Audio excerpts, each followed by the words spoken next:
Hello, so we're working on a problem in facility layout. This is question 8 on exam 2. So I have broken down the question into, the important parts that are here. Cutting takes 15 seconds, plating takes 45 seconds, the total task time is 60 seconds. The full work day has 4 hours. Convert that to seconds, and we have 4 times 60 times 60, which gives us 14,400 seconds in a full work day.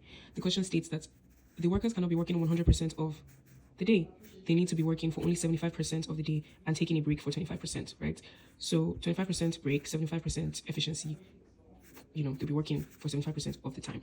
Selling price per plate of sushi would be $34, and labor cost per worker would be $25 per hour. So the next thing we're going to do is break this down into the calculations, right? Okay, so when we have one worker, the cycle time is 60 seconds, because there's only one person to cut and there's only one person to plate. So that means you can take the person, you will have to take the person for 45 plus 15 seconds, which is 60 seconds. So we write here 60 seconds. Now this 60 seconds is how long it will take the person to do one worker to complete the entire task if they're working 100% of their 4 hours per day, right? But the policy already states, or the company standard already states that a worker cannot be working for 100% of the time that they're in the shop. They have to be working for only 75% of that time, right? So we're going to find the cycle time considering the efficiency, which is 75%.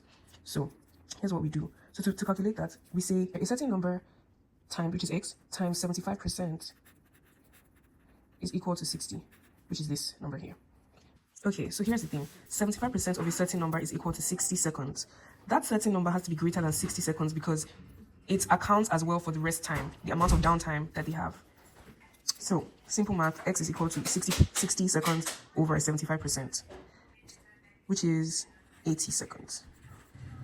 So to try to make this a little more comprehensive, this means that the total time the person would actually have to work is 80 seconds, right? And then they can't work for the entire 80 seconds, so they're going to work for only 75% of that 80 seconds. 75% of that 80 seconds is going to give 60 seconds, right? So what that means is for 25% of 80 seconds, the worker would be resting. And for 75% of the 80 seconds, the worker would be working, will be cutting and plating, right? So I'm going to go to the option of us having 2 workers, right? So if there are 2 workers,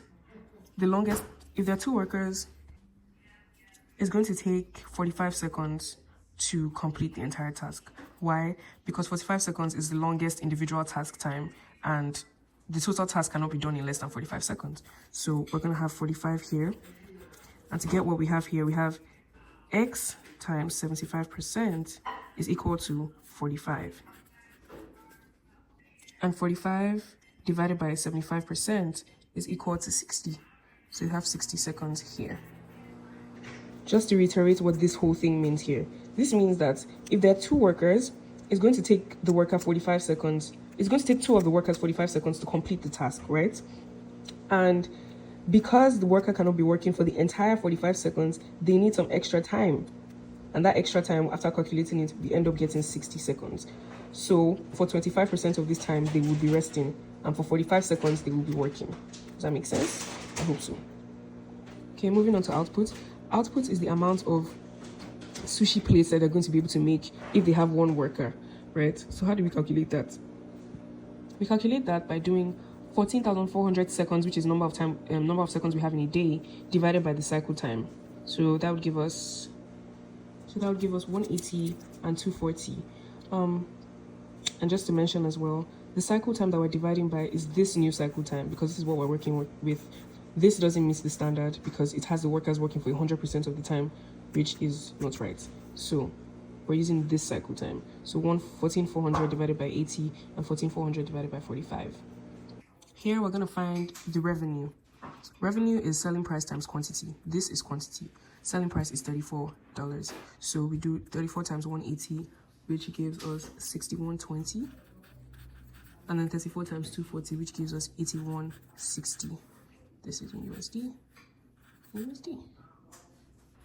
Cost would be equal to number of workers times the labor cost, which is given to us here, times the number of hours per day, which is 4 hours given to us here. So for this first line, we have 1 worker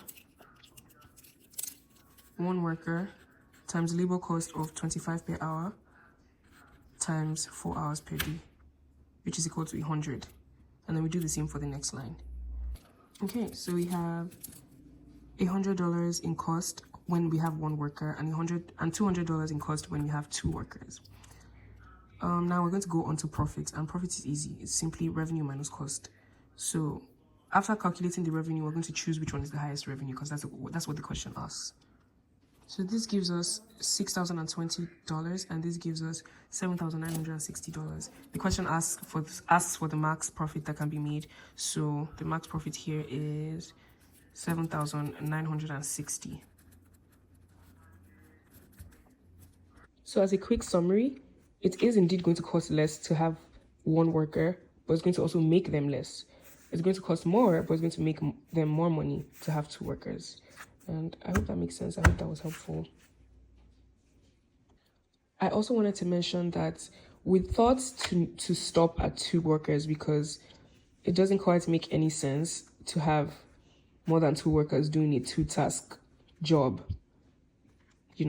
Two-task job that takes 15 seconds and 45 seconds. So intuitively, we know that we don't need to calculate for a third worker.